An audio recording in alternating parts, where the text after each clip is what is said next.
Welcome to my channel Computer Ma'am. What is compiler? Compiler का main work होता है high level language को low level language में convert करना, क्योंकि हम जो प्रोग्राम बनाते हैं वो बनाते हैं हाई लेवल लैंग्वेज में, बट कंप्यूटर हमारा जानता है लो लेवल लैंग्वेज यानी मशीन लैंग्वेज 01 की फॉर्म। और हाई लेवल लैंग्वेज होती है नियर टू इंग्लिश लैंग्वेज जो हम जानते हैं। तो हमें अगर अपने कोड को मशीन की भाषा में चेंज करना होता है तो एक ट्रांसलेटर की रिक्वायरमेंट पड़ती है जिसे हम कंपाइलर कहते हैं। तो मेनली कंपाइलर क्या करता है, हाई लेवल लैंग्वेज को पहले लो लेवल लैंग्वेज में कन्वर्ट करता है। जो हमारा ऑब्जेक्ट कोड बनता है वो बनता है लो लेवल लैंग्वेज में। जैसे वो क्या चेंज करता है, सोर्स कोड को ऑब्जेक्ट कोड में। सोर्स कोड क्या होता है, हमारा जो भी हम कंप्यूटर में प्रोग्राम लिखते हैं उसको सोर्स कोड कहा जाता है, और उसको पहले हमें ऑब्जेक्ट कोड में कन्वर्ट करना पड़ता है, तभी हमारा क्या है आउटपुट प्रोवाइड होगा।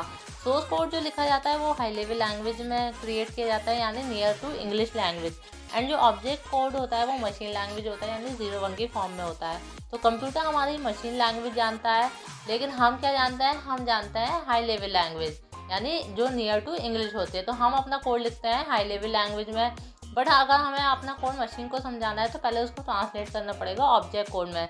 तो वो कौन करता है, वो करता है हमारा कंपाइलर, ताकि हमें आउटपुट मिल पाए।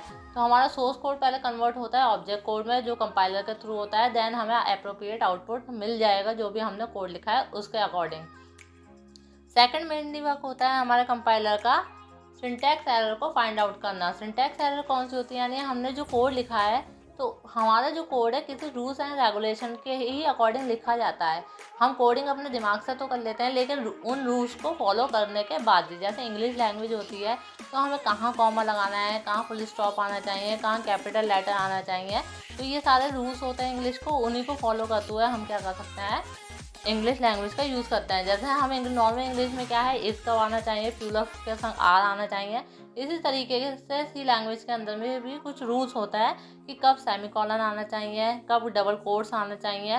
तो इन रूल्स को हमें फॉलो करना चाहिए, और कौन सा लेटर स्मॉल में आएगा, कौन सा कैपिटल में आएगा, तो उन रूल्स को फॉलो करते हुए हम अपना कोड लिखते हैं। अगर उन रूल्स को फॉलो नहीं किया, कोई भी प्रॉब्लम हुई, तो हमारा कंपाइलर क्या है उसमें सिंटैक्स एरर को फाइंड आउट करेगा और बताएगा इस लाइन में आपको इस टाइप की एरर है। जब आप उन एरर को दूर करेंगे तभी हमारा प्रोग्राम क्या है ऑब्जेक्ट कोड में कन्वर्ट होगा, अदरवाइज़ वो ऑब्जेक्ट कोड में कन्वर्ट नहीं होगा।